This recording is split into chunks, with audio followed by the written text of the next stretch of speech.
जैसे ही मेरा as an advocate enrolment हुआ, सबसे पहला मेरे फैमिली या फिर मेरे अगल बगल के लोगों का यही क्वेश्चन था कि क्या अब ऐसा होगा कि हमें चालान नहीं भरना पड़ेगा गाड़ी का, जो इतने सारे फालतू के चालान हमारे कट जाते हैं।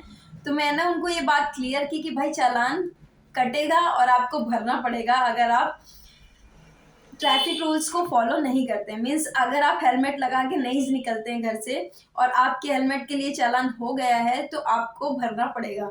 इसका कोई प्रॉफिट नहीं मिलेगा कि आपके घर में कोई लॉयर है या पड़ोसी लॉयर है तो आप उनको बता देंगे तो चालान नहीं कटेंगे, क्योंकि आजकल ये ऑनलाइन चालान भी कट रहे हैं ना।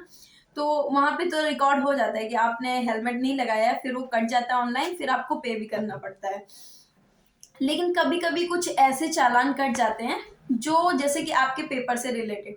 आप अगर घर से निकल रहे हैं तो आप हेलमेट लगा के निकलिए, अपने गाड़ी के सारे पेपर्स लेकर निकलिए, अपना ड्राइविंग लाइसेंस लेकर निकलिए।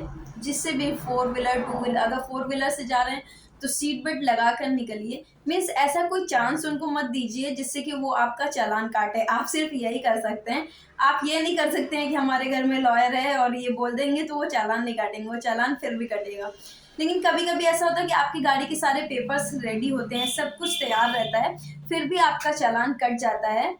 तो फिर ऐसे सिचुएशन में हम एज अ लॉयर आपको थोड़ा सा एग्जाम्पशंस दे सकते हैं। जैसे कि आपका चालान अगर 8,000 10,000 रुपए का हो गया है, इसलिए कि आपकी गाड़ी के पेपर्स रेडी नहीं थे या फिर आपने गाड़ी में ड्राइविंग लाइसेंस नहीं था आपका, आपके पास इंश्योरेंस के पेपर रेडी नहीं थी, ऐसा कुछ करके अगर आपका चालान कट जाता है 8-10,000 5,000 4,000, तो ऐसे चालानों को हम नॉमिनल रुपीज में भी मतलब ये 8-10,000 पे ना करके आप बहुत ही नॉमिनल पैसे पे करके इस चालान को छुड़वा सकते हैं थ्रू कोर्ट। मीन्स जब आप कोर्ट को वो सारे जिस डेट पे आपका चालान हुआ, इस बात को याद रखिएगा। कभी कभी होता है कि आपका चालान पहले कट गया होता है और आपने पेपर बाद में बनाए होते हैं और फिर आपको लगता है कि अब आपका चालान का जो पैसा है वो कम पड़ेगा क्योंकि आपके पास सारे पेपर रेडी।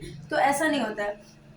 आप जिस डेट को आपका चालान कटा है उस डेट के अगर सारे पेपर्स आपके पास रेडी हैं तो लॉयर को कंसल्ट करिए, उनको दीजिए, आप उस चालान अपना चालान दीजिए, सारे पेपर्स दीजिए, ओरिजिनल पेपर दे दीजिए, फिर ले लीजिएगा उससे।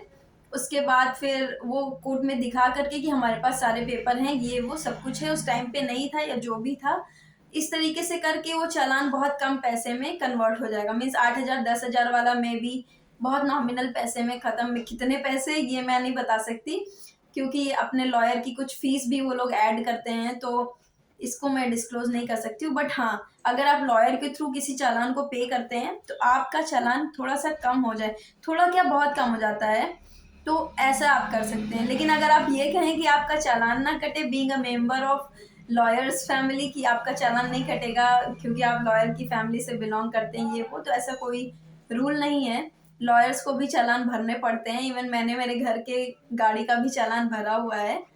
तो ये वाला कोई एग्जाम्पशन यहाँ पे कोई रूल नहीं लगता है कि ये पहले होता था जब ऑनलाइन चालान नहीं कटते थे, तब ये होता था कि आपके लॉयर का स्टिकर लगा हुआ है, तो कभी कभी होता था कि ट्रैफिक पुलिस रोकती नहीं थी और आपको जाने देती थी। लेकिन अब तो ऑनलाइन चालान कटता है ना, उस कैमरे को आपका लोगो तो दिखता है लेकिन वो काट देती है चालान, है ना। Okay, thank you.